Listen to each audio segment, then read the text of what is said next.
வணக்கம் நண்பர்களே. இன்னைக்கு நம்ம பார்க்க போறது நெட்ஃபிளிக்ஸ்ல வெளியாகியிருக்கும் புதிய இந்திய வெப் சீரிஸ் இன் குருக்ஷேத்ரா 2025 சரி பற்றிய விமர்சனம். இந்த சீரீஸ் மகாபாரதத்தை அடிப்படையா எடுத்தாலும் இது முழுக்க நவீன அரசியல் த்ரில்லர் ஸ்டைலர்ல சொல்லப்பட்டிருக்கு. பழைய குருக்ஷேத்ரா போருக்கு இணையான அதிகாரம், துரோகம், ஆசை மற்றும் நியாயம் அநியாயம் நிறைந்த கதையா இது அமைந்திருக்கிறது.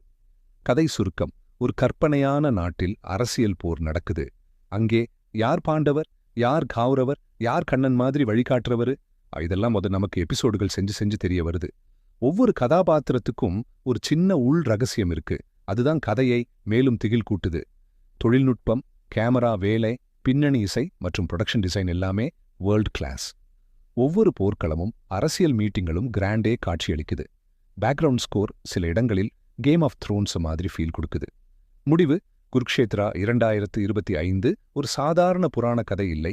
இது ஒரு நவீன யுகத்தின் அதிகாரப் போர். சில இடங்களில் வேகம் குறையினாலும் திரைக்கதை நம்மை கடைசி வரை பிடிச்சிருக்கும். மதிப்பெண் 4-5. Political thriller, moral conflict, modern Mahabharata, இந்த மூணும் பிடிக்கிற ரசிகர்களுக்கு குருக்ஷேத்ரா 2025 தவறாம பார்க்க வேண்டிய சீரீஸ்.